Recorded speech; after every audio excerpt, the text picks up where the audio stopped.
Hi guys, welcome back to this channel. And इस video में हम कुछ इमरजेंसी इंजेक्शन के बारे में डिस्कस करेंगे। तो इसमें पहला इंजेक्शन है एड्रेनालिन इंजेक्शन।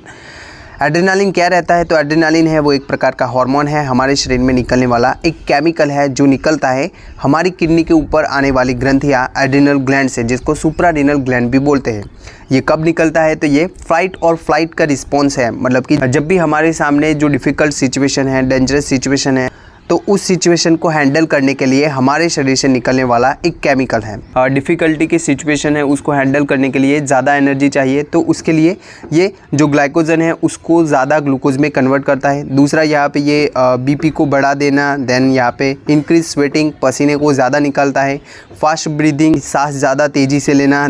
देन यहाँ पे आगे लिखा है एक्सेलरेट हार्ट रेट, यानी ज़्यादा धड़कन को तेज़ कर देना। देन टनल विज़न, ऐसे प्यूपिल को कंस्ट्रिक्ट करना, ऐसे छोटी कर देना। देन डाइजेशन स्लो डाउन, पाचन क्रिया को कम कर देना। तो ये सभी यहाँ पे जब भी हमारे शरीर में जो एड्रेनालिन हार्मोन जो सुप्रारेनल ग्लैंड है, एड्रिनल ग्लैंड है, उससे निकलता है, तो उस दौरान ये सभी हमारे शरीर में चेंजेस करता है। तो अब बात करते हैं कि एड्रेनालिन इंजेक्शन है वो किस किस कंडीशन में यूज़ होता है। तो एड्रेनालिन इंजेक्शन है वो इमरजेंसी कंडीशन, जैसे कि एलर्जिक रिएक्शन है, एनाफाइलेक्टिक रिएक्शन है, जो किसी दवाई की वजह से आप में रिएक्शन होना, देन इंसेक्ट स्टिंग, कोई जंतु आपको काट ले तो उस दौरान यहाँ पे आप में शरीर में जो चेंजेस होते हैं उसमें एनाफाइलेक्टिक शॉक का रहना, एलर्जिक रिएक्शन का रहना। तो ऐसी कंडीशन है जो एलर्जिक रिएक्शन की कंडीशन है, इसमें एड्रेनालिन जो इंजेक्शन है इसका यूज़ होता है। देन कार्डियक अरेस्ट की कंडीशन है, जहाँ पे कार्डियक अरेस्ट की कंडीशन में क्या रहता है कि जो हार्ट है हमारा उससे निकलने वाला इम्पल्स है, जिससे जो भी हमारे पंपिंग का पूरा सिस्टम उसके ऊपर डिपेंड रहता है, तो यहाँ पे वो इम्पल्स जनरेट नहीं हो पाना, तो उसको बोलते हैं कार्डियक अरेस्ट। वैसे ही रहता है मायोकार्डियल इंफ्रैक्शन, जहाँ पे हमारे हार्ट के मसल्स हैं उनको खून न मिलना, तो यहाँ पे इस कंडीशन में एड्रेनालिन इंजेक्शन है वो देते हैं। दैन ब्रीथलेसनेस, सांस लेने में दिक्कत रहती है तो उस कंडीशन में देना। ये हार्ट को स्टिमुलेट करता है और बीपी को बढ़ाना, तो इन कंडीशनों में यहाँ पे एड्रेनालिन इंजेक्शन है वो देते हैं। दूसरा इंजेक्शन है यहाँ पे nor adrenaline injection, nor epinephrine injection भी बोलते हैं। तो यहाँ पे एड्रेनालिन को इपिनेफ्रिन बोलते हैं और वैसे ही यहाँ पे जो नॉर एड्रेनालिन है इसको नॉर इपिनेफ्रिन बोलते हैं। जो नॉर एड्रेनालिन है वो भी एक प्रकार का हार्मोन है और वो भी निकलता है जो एड्रिनल ग्लैंड है उससे। नॉर एड्रेनालिन है वो क्या करता है? तो ये वेजोकंस्ट्रिक्टर है, मतलब कि ये जो खून की नलियाँ हैं इनको यहाँ पे ये संकुचित करता है और यहाँ पे प्रेशर को बढ़ाना, ब्लड प्रेशर को बढ़ाता है। किन किन कंडीशन में इसका यूज़ होता है? तो ये यहाँ पे हाइपोवोल्मिक शॉक है। अभी हाइपोवोल्मिक मतलब कि जो खून की नली है इसके अंदर जो प्रवाही रहता है, यहाँ पे ये फ्लूइड है या फिर जो खून है, इनका कमी की वजह से जो यहाँ पे ऑर्गन्स हैं उनको अच्छे से परफ्यूज़न से खून न मिल पाना, तो उस कंडीशन को बोलते हैं यहाँ पे शॉक की कंडीशन। तो इस कंडीशन में यहाँ पे नोराड इंजेक्शन है, नॉर एड्रेनालिन इंजेक्शन है, इसका यूज़ होता है। देन स्पाइनल एनेस्थेसिया की कंडीशन है, तो इस कंडीशन में भी यहाँ पे नोराड इंजेक्शन का यूज़ होता है। स्पाइनल एनेस्थेसिया के दौरान क्या रहता है? तो यहाँ पे ब्लड प्रेशर डाउन हो जाता है, बीपी को मेंटेन रखने के लिए भी यहाँ पे जो नोराड इंजेक्शन है, नॉर एड्रेनालिन इंजेक्शन है, इसका यूज़ होता है। आगे लिखा है सेप्टिसेमिया की कंडीशन है, मतलब कि खून के अंदर बैक्टीरिया का बढ़ जाना, तो उस कंडीशन में भी नॉर एड्रेनालिन इंजेक्शन है इसका यूज़ होता है। देन आगे का इंजेक्शन है यहाँ पे एट्रोपिन इंजेक्शन, जो एट्रोपिन सल्फेट है, एट्रोपिन है, ये एंटी मस्क्यूरिनिक एजेंट है। एंटी मस्क्यूरिनिक एजेंट मतलब क्या?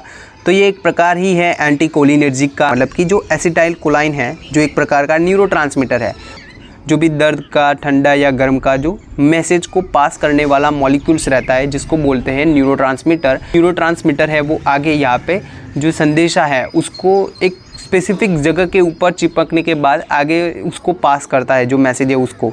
तो वो जो स्पेसिफिक जगह है, जो प्रोटीन मॉलिक्यूल है, उसको बोलते हैं रिसेप्टर। तो ये भी एक प्रकार का रिसेप्टर है। तो यहाँ पे ऐसा ही एक रिसेप्टर रहता है, मस्क्यूरिनिक रिसेप्टर रहता है, तो इनको ब्लॉक करने वाली दवाई है जो एट्रोपिन सल्फेट है। ये एट्रोपिन सल्फेट है, ये कब दिया जाता है? बिफोर एनेस्थेसिया, जो शून्य कर देता है हमारे पूरे शरीर को किसी सर्जरी से पहले, तो उससे पहले ये इंजेक्शन दिया जाता है। ये यहाँ पे decrease mucus secretion and other secretion in your airway, जो भी सिक्रेशन है उनको कम कर देता है हमारे शरीर में। देन ड्यूरिंग एनेस्थेसिया, ये यहाँ पे जो हार्ट बीट है इसको नॉर्मल रखने के लिए दिया जाता है। देन ये ब्रेडिकार्डिया की कंडीशन है जहाँ पे हार्ट रेट है ये 60 से कम हो जाती है, धड़कन का कम होना, तो इस कंडीशन में इसको दिया जाता है।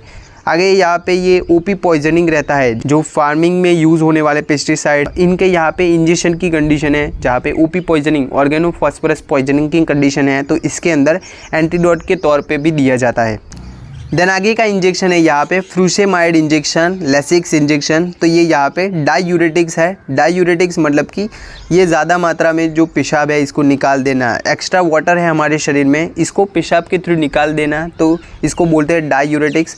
ये किस किस कंडीशन में यूज़ होता है, तो ये यहाँ पे इमरजेंसी कंडीशन है, जहाँ पे हाई बीपी की कंडीशन है तो इसमें यूज़ होता है। देन ये यहाँ पे जो दूसरी और भी कंडीशन है, जैसे कि कंजेस्टिव कार्डियक फेलियर की कंडीशन है, जो हार्ट फेल हो जाना, तो उस कंडीशन की वजह से यहाँ पे स्वेलिंग देखने को मिलती है पैरों के ऊपर ऐसे, तो उनको उस सूजन को कम करने के लिए। आगे है किडनी की बीमारी, जैसे कि नेफ्रोटिक सिंड्रोम की कंडीशन है, जहाँ पे जो एल्ब्यूमिन प्रोटीन है, पानी को खून की नली होल्ड करके रखने वाला जो प्रोटीन है, ये ज़्यादा मात्रा में पेशाब के थ्रू निकल जाता है हमारे शरीर से। उस कंडीशन की वजह से जो सूजन देखने को मिलती है, तो उसको कम करने के लिए भी ये इंजेक्शन दिया जाता है। देन लंग्स है, फेफड़ों की बीमारी, लीवर में सिरोसिस की बीमारी, तो इनकी वजह से सूजन देखने को मिलती है, तो उसको कम करने के लिए ये इंजेक्शन है ये दिया जाता है। देन आगे का इंजेक्शन है यहाँ पे डोपामाइन इंजेक्शन। डोपामाइन है ये एक प्रकार का वेजो कंस्ट्रिक्टर है, यानी खून की नली को कंस्ट्रिक्ट करने वाला। डोपामाइन इंजेक्शन है ये किस किस कंडीशन में यूज़ होता है, तो ये यहाँ पे शॉक की कंडीशन है, इसको ट्रीट करने के लिए। यानी जो शॉक की कंडीशन हमने आगे बोला, जो टिश्यू परफ्यूजन है वो कम हो जाना, लॉस ऑफ ब्लड सप्लाई, खून न मिलना। देन हाइपोटेंशन की कंडीशन है वो भी यहाँ पे, जो हार्ट अटैक की कंडीशन है इसकी वजह से, ट्रोमा की वजह, सर्जरी की वजह से जो हाइपोटेंशन रहता है, ब्लड प्रेशर कम रहना, तो उसके लिए डोपामाइन इंजेक्शन का यूज़ होता है। ये यहाँ पे एक ब्लड वेसल्स है, इनको कंस्ट्रिक्ट करना और उनका प्रेशर बढ़ाना, और एक पंपिंग कैपेसिटी हार्ट की है इसको बढ़ाता है।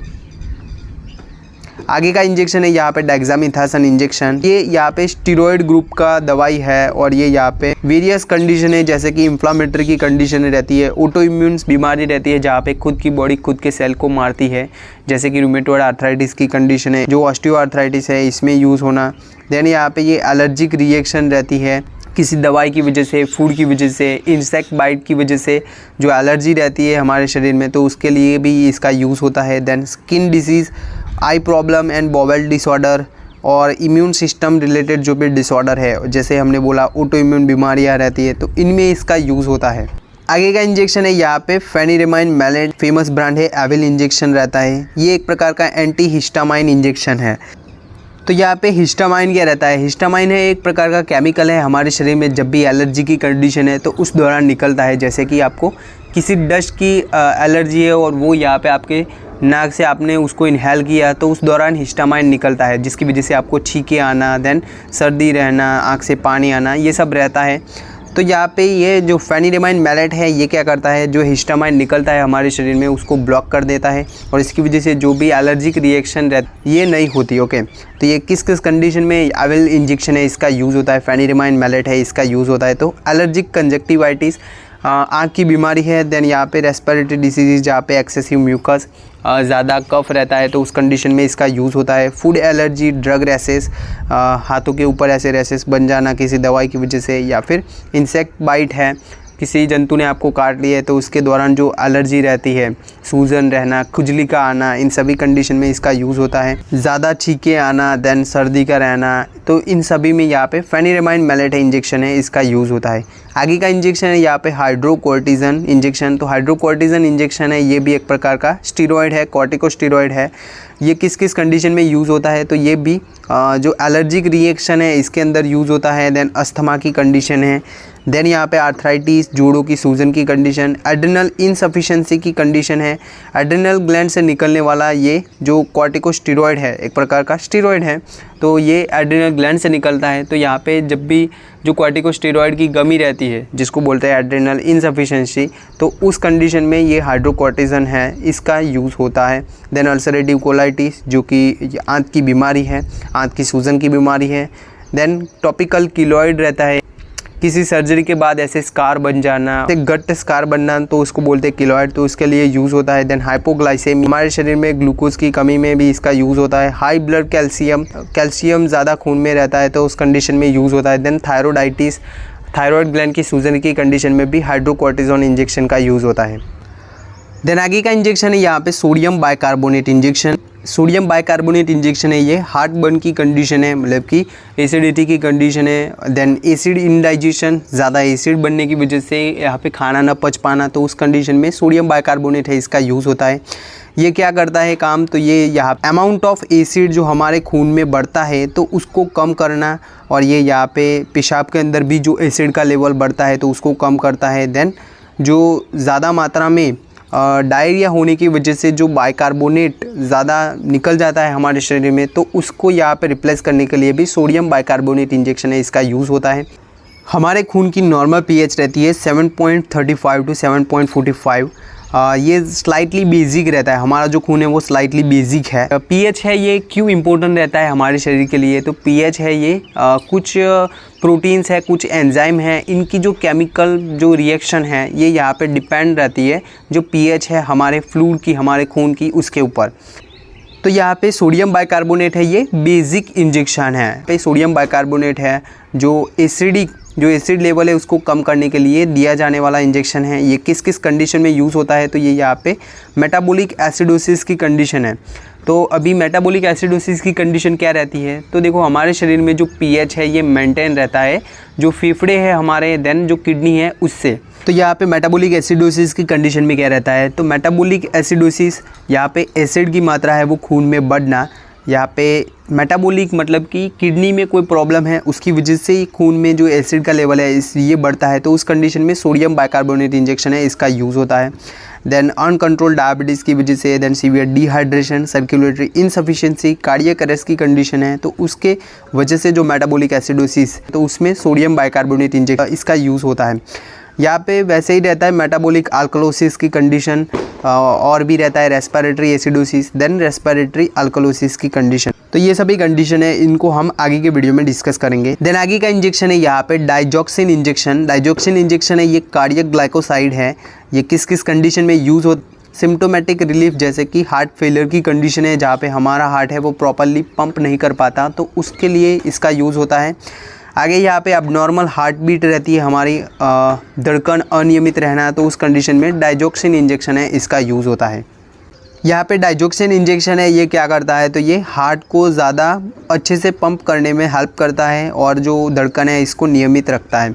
आगे का इंजेक्शन है यहाँ पे एम्योडेरोन इंजेक्शन। ये भी एंटी एरिथमिक एजेंट है। एंटी एरिथमिक एजेंट मतलब क्या, तो जो एरिथमिया की कंडीशन रहती है हमारे हार्ट की, जो धड़कन का अनियमित रहना, तो उसको यहाँ पे ये नॉर्मल कर, जो इरेगुलर हार्ट बीट है इसको नॉर्मल करना, तो इसके लिए इसका यूज़ होता है। देन टेकीकार्डिया की कंडीशन है जहाँ पे धड़कन का तेज़ होना, तो उसको ये नॉर्मल करता है। ये जो ओवर एक्टिव जो इलेक्ट्रिकल सिग्नल हमने बोला आगे, जो ऐसे नोड से हमारे हार्ट में ऐसे नोड से एक इलेक्ट्रिकल इम्पल्स निकलता है और उसकी वजह से जो हार्ट है वो अच्छे से पंप कर पाना, ज़्यादा तेज़ी से जो सिग्नल है ये निकलता है, तो उसको ये कम करता है। देन आगे का इंजेक्शन है इटोफाइलिन और थियोफाइलिन इंजेक्शन। तो ये दोनों ही ब्रोंकोडायलेटर है। ब्रोंकोडायलेटर मतलब कि जो ब्रोंकस रहती है, श्वसन नलिका है, इसको चौड़ा करती है। तो ये जो अस्थमा की कंडीशन है, then chronic obstructive pulmonary disorder है, तो इनमें इसका यूज़ होता है। ये कैसे काम करता है, तो ये जो मांसपेशी रहती है, जो एयरवे है, जो ब्रोंकस है, इसकी मांसपेशी को ऐसे रिलैक्स करना, जिसकी वजह से आसानी से सांस ले सकते हैं, तो इसमें इसका यूज़ होता है। आगे का इंजेक्शन है मिफेटरमाइन इंजेक्शन। मिफेटरमाइन है ये कैसे काम करता है, तो ये जो केमिकल मैसेंजर है, एड्रेनालिन है, जो हार्मोन रहता है हमने आगे बोला, उसको रिलीज़ करने में हेल्प करता है और इसकी वजह से जो खून की नलियाँ है इनको कंस्ट्रिक्ट करना और ब्लड प्रेशर को बढ़ाना। ये यहाँ पे हाइपोटेंसिव स्टेट रहता है जहाँ पे स्पाइनल एनेस्थीसिया के बाद में जो बीपी का कम होना, तो उस कंडीशन में जो ब्लड प्रेशर है इसको स्टडी रखने के लिए इसका यूज़ होता है। ये स्ट्रिक्निन पॉइजनिंग है, इसके एंटीडोट के तौर पे इसका यूज़ होता है। दैन यहाँ पे ये इसका मिस यूज़ भी होता है जो कॉम्पिटिटिव स्पोर्ट है इनके अंदर। उसके अलावा देखें तो जिम में भी इसका यूज़ होता है। जो मिफेटरमाइन इंजेक्शन है इसका यूज़ होता है जो कार्य क्षमता है इसको बढ़ाने के लिए। देन आगे का इंजेक्शन है ट्रामाडोल हाइड्रोक्लोराइड इंजेक्शन। जो ट्रामाडोल है वो ओपियोइड क्लास का एक दवाई है। ये शॉर्ट टर्म रिलीफ देता है जो मॉडरेट और सीवियर पेन, मध्यम से लेके सीवियर पेन है तो उसमें इसका यूज़ होता है। आगे का इंजेक्शन है हिपेरिन इंजेक्शन। हिपेरिन है वो एंटी कोगुलेंट है, यानी खून को पतला करने वाली दवाई है। यहाँ पे खून को पतला नहीं करती लेकिन जो क्लॉट्स बनते हैं इनको कम करती है। जो हार्मफुल क्लॉट्स हैं इनको कम करना, तो उस कंडीशन में यहाँ पे जो हिपेरिन इंजेक्शन है इसका यूज़ होता है। जहाँ पे पल्मोनरी एम्बोलिज्म की कंडीशन है, फेफड़ों की नलियों के अंदर यहाँ पर खून का थक्का जमना, देन डिसेमिनेटेड इंट्रावास्कुलर कोगुलेशंस, हमारे शरीर में जगह जगह खून की नलियों के अंदर क्लॉट्स जमना, मेजर सर्जरी में, then prevention of cerebral thrombosis is evolving stroke. जो स्ट्रोक की कंडीशन है ये यहाँ पे जो खून जमने की वजह से रहती है। तो जो स्ट्रोक की कंडीशन है इसमें क्या रहता है, स्ट्रोक की कंडीशन में दिमाग को अच्छे से खून नहीं मिल पाता, तो इसमें हेमोरेजिक स्ट्रोक रहता है, देन इस्टेमिक स्ट्रोक रहता है। जो इस्टेमिक स्ट्रोक है इसके अंदर क्या रहता है, खून का थक्का जम जाता है और उसकी वजह से दिमाग को अच्छे से खून न मिल पाना, तो उस कंडीशन में भी हिपेरिन इंजेक्शन है इसका यूज़ होता है। तो ये थे कुछ इमरजेंसी इंजेक्शन। आई होप आपको इस वीडियो से कुछ जानने को मिला होगा। Thank you.